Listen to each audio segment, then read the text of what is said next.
This is 5 on your side at 4. Focused on you.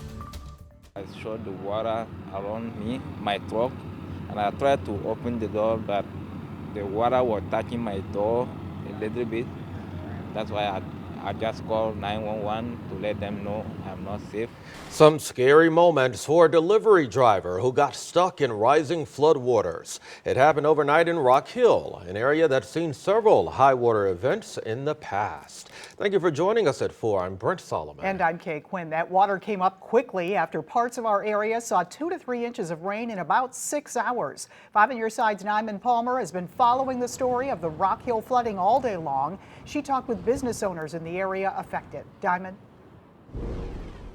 Well, Kay and Brett, I'm standing here by the semi that truck driver was rescued from overnight, and water just rushing up to the sides of that semi. As you can imagine, very scary moments for that truck driver. He was not injured, but however, this evening, a completely different scene here at Forest Products Supply Company. No more water. Instead, slushy mud has washed up from Deer Creek. Now, businesses in the area say flooding happens constantly. Emmanuel Larry is that truck driver who was rescued overnight, and just before 4 a.m. that truck driver says he was sleeping inside of his truck waiting for Forest Products Supply Company to open up in order to deliver wood. Another car had water almost up to the top of the vehicle. Neighboring businesses, including the Trainwreck Saloon, had dampness in their basement, and Schiller's Camera had their parking lot flooded. Tonight, that truck driver thanking Rock Hill Fire Department for rescuing him, while businesses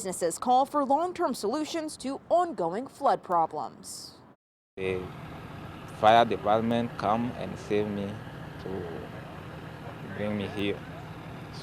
So thank you for their help.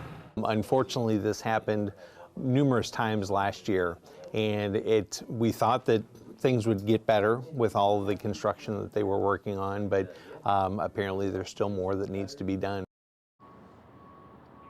Now, for the past 15 years, there has been community input on improving Deer Creek. In fact, it's called the Deer Creek Watershed Alliance, and they say that they want community members to help improve the water quality while also doing things to help mitigate storm water runoff. That includes installing catch basins, pavement, and even certain planting.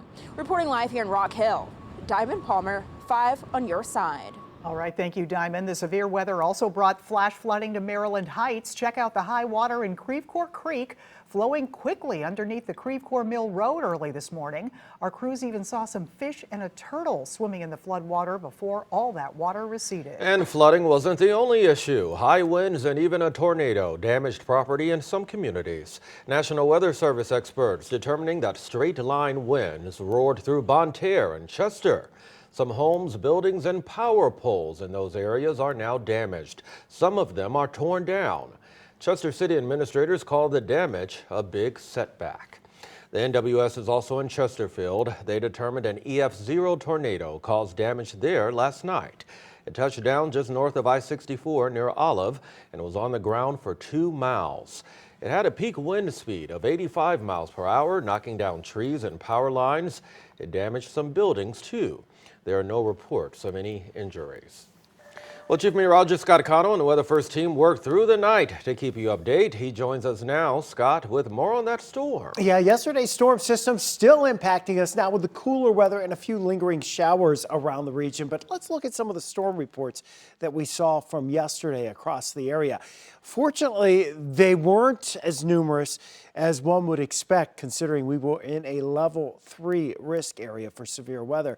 But you can see we did have some wind reports around the metro area. That 72-mile-per-hour wind gust out in Washington, Missouri, 61 in the Chesterfield Valley at Spirit of St. Louis Airport, then Bonne Terre over to Chester. Also some damage in parts of Phelps County with some wind gusts there. Let's look at that tornado track here that the National Weather Service survey team went out and looked at. These are the areas right along Chesterfield Parkway, just north, really right there just to the northwest of Delmar Gardens in Chesterfield. That track took it along Appalachian Trail, pretty close to Shenandoah Valley Elementary School there, and then worked its way onto the east and lifted just before it got to 141 as it tracked north of St. Luke's Hospital and south of Parkway Central High School.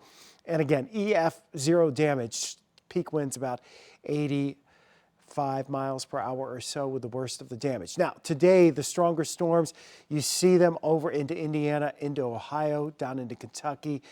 Those severe weather threats all well to our east, but there's some snow up across parts of northern Illinois right now, and the cooler air is definitely sliding in.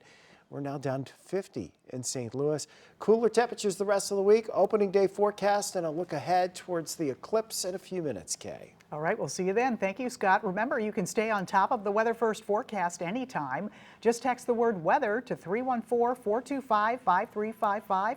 We'll send it straight to your phone. A St. Louis City Sheriff's deputy is now charged after his nephew accidentally shot himself with a deputy service gun last month. James Short is charged with second-degree endangering the welfare of a child. Charging documents show he was outside of his Ferguson apartment when the 2-year-old boy got a hold of the gun. The boy shot himself in the stomach. He has since recovered. A St. Louis County man wanted for murder and arson is behind bars after stabbing a Las Vegas police dog. Thurman Lowe was arrested after police say he stabbed a canine multiple times during a standoff last week. Hours ago, St. Louis County prosecutors charged him in the January murder of Freddie Tribbett. Police say Lowe shot and killed Tribbett inside his home on Barron Drive, then set the home on fire. Lowe is in custody on a $3 million bond. The canine is expected to be okay. It is Election Day in Missouri, and right now voters across the state are casting ballots for municipal races and issues. That's right, and I tell you what, we have a voter's guide that can help you out. Municipal elections include races for mayor, city council, and school board. MSD is also seeking more money for sewer improvements. Some school districts are asking for bonds. The polls are open until 7 o'clock. They will remain open as long as you are in line. In Missouri, you will need an ID in order to vote. You see that QR code on your screen? You can actually scan that code and get that guide sent to your phone. Once the polls close, stay with 5 on your side for complete election coverage. You can get up to the minute election result at ksdk.com/elections. Our political editor, Mark Maxwell, will break down the results for you. That's tonight on 5 on your side at 10.